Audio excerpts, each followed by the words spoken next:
Fala aí, torcedor do nosso canal Futebol Total Oficial, trazendo mais um vídeo aqui no nosso canal.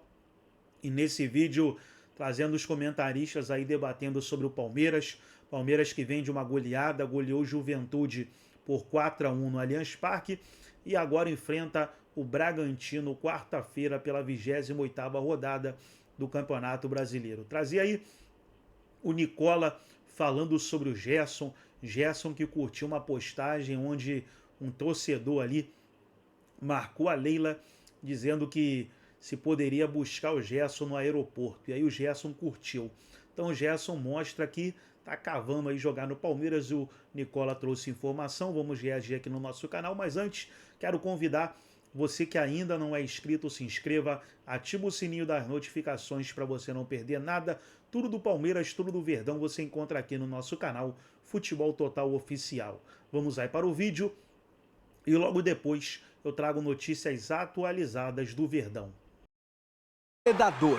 O Palmeiras, como predador que é, jamais iria desperdiçar a oportunidade de poder, como predador e como conquistador que é, de conquistar 3 pontos importantíssimos diante de uma equipe muito fraca que ontem quase carimbou a sua ida para a Série B do Campeonato Brasileiro. É só uma questão de matemática para que Sport e Juventude estejam naturalmente na Série B em 2026. A outra coisa interessante é entender o porquê desse Palmeiras ser tão predador, tão direto e reto naquilo que ele precisa fazer e não em relação a muito daquilo que nós gostaríamos que este Palmeiras fizesse.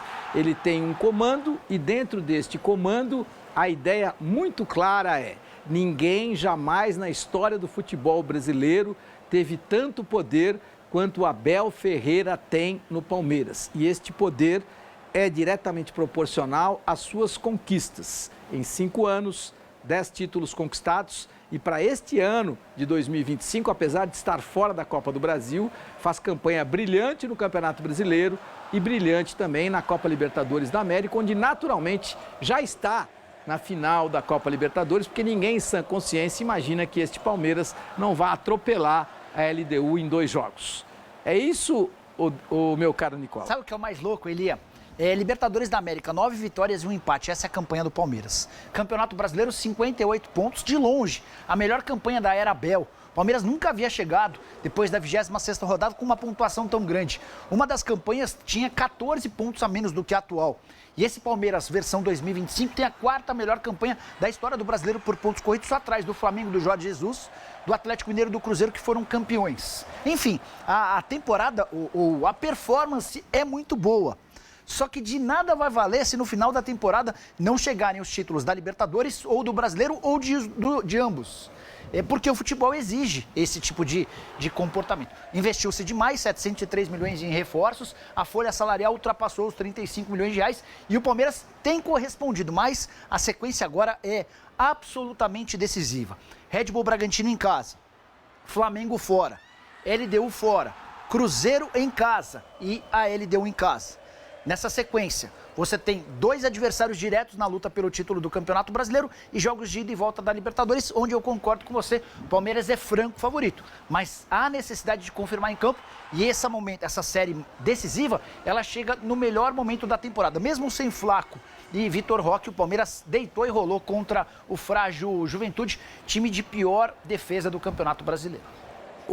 Ana, por que esse Palmeiras tem tanta virtude? Por que a gestora Ana Paula dá tanto poder ao Abel Ferreira? Um poder que o Filipão não teve, o Luiz Felipe Scolari não teve, no caso, o Vanderlei Luxemburgo não teve, nem o Oswaldo Brandão, que comandou a primeira academia, também não teve.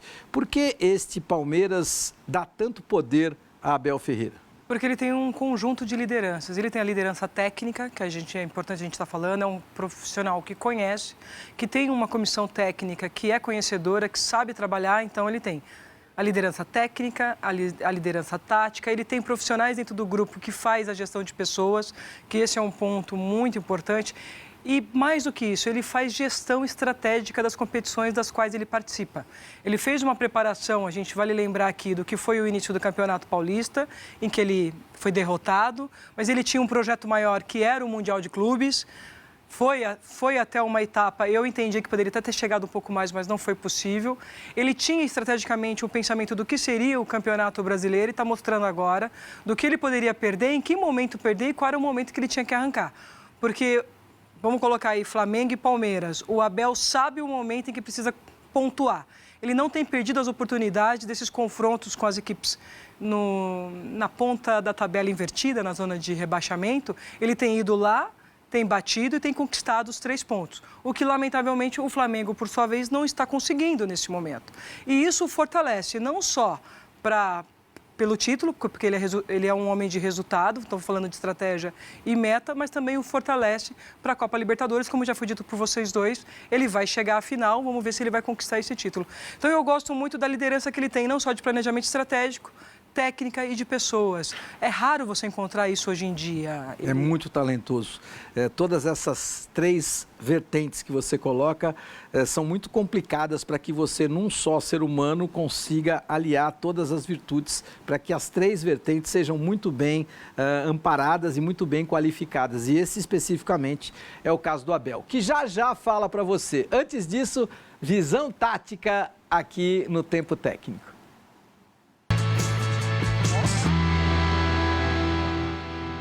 Olha, eu vou explicar para você, Nicola. Você tá conseguindo levantar?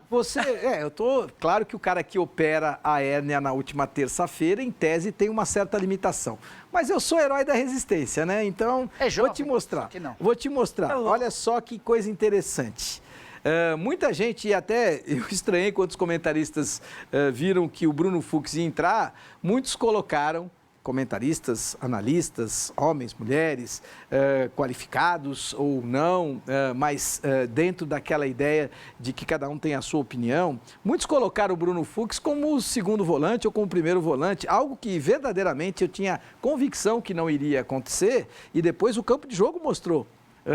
O Palmeiras jogou com 3 zagueiros, o Palmeiras jogou com um 4-5-2, muito interessante contra a equipe do Juventude. 3-5-2, né? No 3-5-2, verdade. No 3-5-2, contra uma equipe do Juventude que, sim, jogou no 4-5-1. E qualquer idiota imaginar que, se você vai enfrentar o Palmeiras, você tem que jogar no 4-5-1. Eu teria jogado... Ou no 5. Eu teria jogado no 5-5. É isso que eu ia falar. Eu teria jogado no 5-5. Como a Irlanda jogou contra Portugal, 5-5. E só foi tomar um gol nos acréscimos do segundo tempo, com 93 minutos, a seleção de Portugal ganhou da seleção da Irlanda. Por quê? Porque ela jogou no 5-5. Mas no caso específico do Thiago Carpini, que eu sou obrigado a admitir, é fraco. Não. Gente, de novo, repete, por favor. Sou obrigado a admitir que é fraco. Com muita dificuldade, sou obrigado a admitir que é fraco. Não é fraco. Sou obrigado a admitir que... Não, você vai entender por que é fraco. Olha só, olha que interessante, o Abel joga com 3 volantes e qualquer idiota ia dizer, mas com 3 zagueiros, e qualquer idiota ia dizer, olha, mas o Abel vai jogar contra o Juventude no Allianz Parque com 40 mil torcedores, com 3 zagueiros, um esquema defensivo não, muito pelo contrário, o Abel é tão inteligente e olha como a capacidade do cara é tão brilhante. Ele entendeu o seguinte, eu vou ter 70% de posse de bola, o Juventude vai ter 30% de posse de bola, na melhor das hipóteses. O que pode acontecer em 100 minutos de jogo? Pode acontecer que esse time do Juventude consiga escapar, se defenda bem, e num contra-ataque, 2 ou 3 vezes ao longo de 100 minutos, esse Gilberto aqui possa aparecer aqui na frente e me colocar um problema. Se eu tiver jogando numa linha de 4, ou seja, se eu estiver jogando só com 2 zagueiros, eu posso ficar com 2 zagueiros contra ele. Isso pode me complicar, porque eu posso ficar exposto nesse contra-ataque. Agora, se eu estiver jogando com 3 zagueiros, nestas 2 únicas vezes, ou 3 no máximo, que o Juventude tiver oportunidade, o coitadinho do Gilberto não vai fazer nada contra 2 e 1 na sobra ainda, não vai fazer nada. E foi exatamente o que aconteceu, porque o Abel é brilhante, e porque o Carpini não teve capacidade de primeiro entender que o Jandrei, goleiro que foi ele que trouxe, foi o Jandrei, foi ele que trouxe, é fraco. E quando você joga para sofrer, você tem que ter um grande goleiro. E aí não é o caso do Jandrei, que é fraco, falhou 2 vezes na partida. E aí você tem que jogar no 5-5.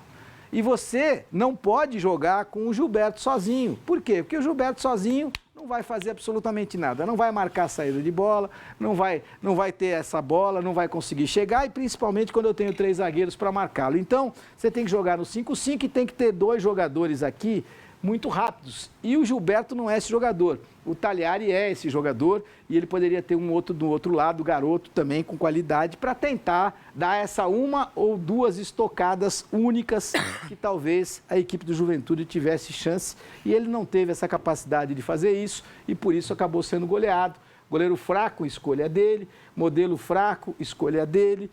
O time do Juventude já é muito fraco por consequência e ele enfrenta um treinador extremamente qualificado, inteligentíssimo e que mostra para todo mundo que você pode jogar com 3 zagueiros e ser extremamente agressivo, principalmente quando você tem 2 laterais, como é o caso do Piquerez e do Giai, que o tempo inteiro vão avançar. E olha que interessante, o Palmeiras jogando no 3-5-2, em algum momento ele ataca com 7 jogadores. Olha isso aqui, 1, 2, 3, 4, 5, 6, 7 jogadores. E isso aconteceu muitas vezes contra o Juventude. Uma observação importante, né? Um dos zagueiros citados é o Bruno Fux, cuja capacidade de construção a partir de passe longo é gigante, né? O Bruno está abaixo do Murilo e do Gustavo Gomes como zagueiro. É por isso que hoje ele é a primeira opção do banco de reservas.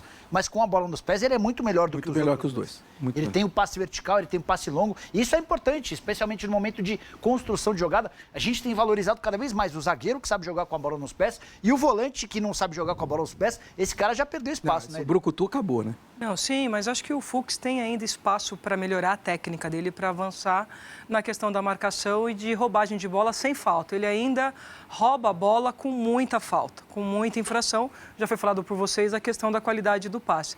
Mas é um menino jovem que tem potencial para melhorar esse fundamento também e se tornar um grande zagueiro. E o Abel é tão inteligente que colocou exatamente ele de líbero. Como ele é o pior marcador, ele vai ficar na sobra. Sim, porque ele corre o risco de fazer muito pênalti. Fazer falta ou fazer pênalti. Então, ele fica na sobra e aí tem a facilidade de poder ter o passe. Porque quando ele está na sobra, joga de líbero, joga de frente, tem uma possibilidade de poder colocar essa bola lá para frente, uma bola que normalmente é colocada pelo goleiro Everton. Isso tudo é mérito do Abel e eu sou obrigado a admitir que o Abel tem muitos méritos, mas continua a ser o grande reclamão do futebol brasileiro. Bom, é fato, é verdade. E eu acho importante que você nunca se esqueça. Quem bate, esquece fácil. Quem apanha, normalmente não esquece. E é normal que a gente não esqueça. Você pode perdoar o protagonista do seu xingamento, você pode perdoar o cara que te bateu e está tudo bem. Mas é importante que você se lembre que se o resultado não vier acompanhado da sua conquista, se você não tiver capacidade para poder orquestrar bem a sua carreira, para poder orquestrar bem a sua equipe, orquestrar bem o seu trabalho. Se você for vendedor e não der resultado com as vendas, não adianta nada. Em algum momento você vai ser penalizado por isso. E aí, quando no mês seguinte você bater recorde, vai ser bonificado por isso. E está tudo bem.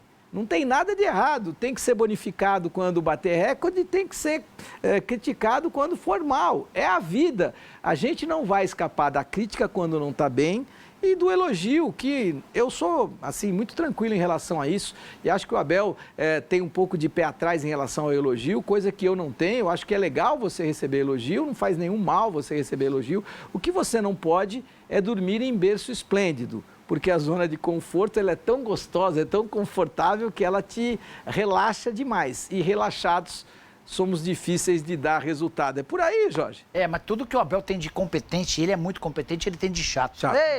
Eu vou te falar, viu? É difícil aturar as coletivas do Abel. É incrível, mas elas são ótimas, hein? Mas é incrível como ele ainda não engoliu as críticas e vaias que recebeu. Se o cara é técnico de futebol, a premissa básica é que em algum momento ele vai ser xingado pela própria torcida. Claro. Às vezes, eu fico com a impressão de que ele usa essa situação em toda entrevista coletiva para sempre deixar um pezinho para fora do Palmeiras. Vale a lembrança de que a Leila Pereira já ofereceu uma renovação de contrato espetacular. A gente contou aqui no radar 20 salários de bônus em caso de título da Libertadores, 16 salários de bônus em caso de título de Brasileiro. E até agora ele não assinou o contrato. Detalhe, com a retirada de multa, ele podendo sair a qualquer momento.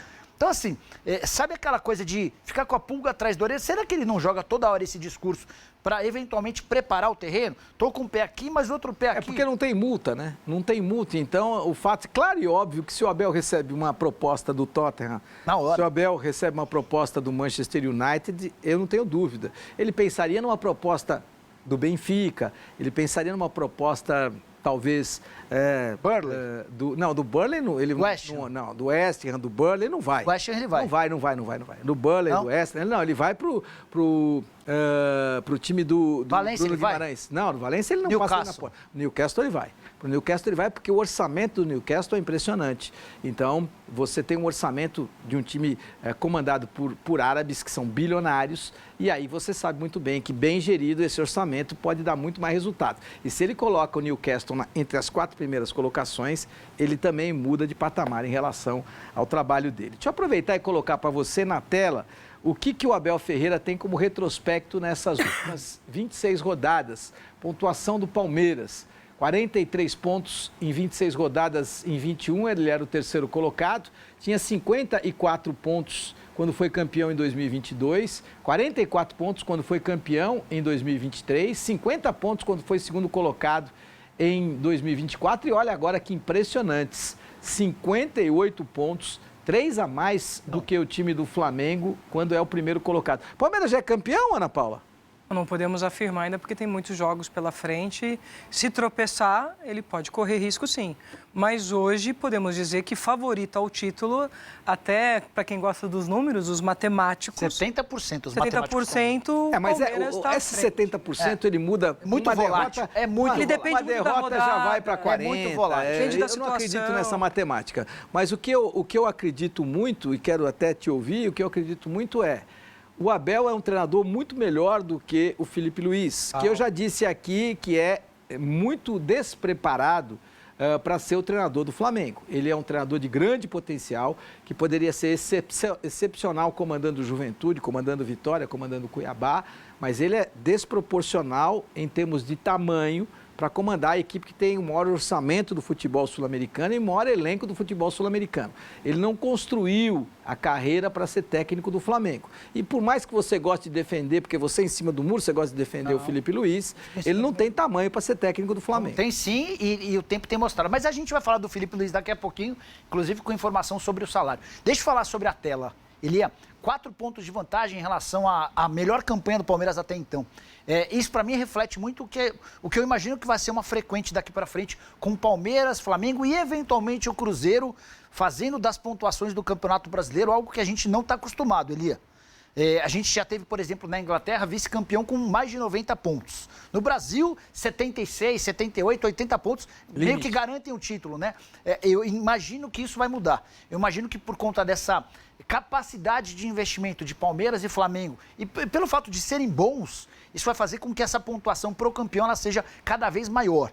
E essa é uma prova. A gente tem um recorde do Palmeiras em relação à pontuação e não dá para dizer que o Palmeiras é campeão. Os matemáticos que falam em 70%, para mim, eles estão equivocados. Porque o Palmeiras pode, por exemplo, perder para o Flamengo no final de semana no Maracanã, resultado normal, e a diferença vai para nenhum ponto, embora a vantagem ainda seja do Palmeiras pelo número de vitórias. Mas como é que um time tem 70% de chances e se ele perder no final de semana pro Flamengo, vai ter o mesmo fora de casa ele vai ter o mesmo... Isso não existe. Essa questão de probabilidade é ridícula. Para você, o radar do Nicola.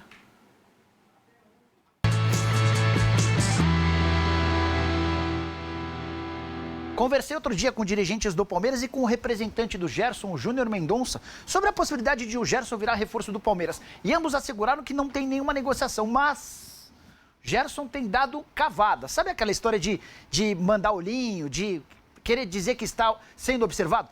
No final de semana, o Gerson curtiu uma postagem de um torcedor do Palmeiras que havia marcado a presidente Leila Pereira, a gente está mostrando na tela.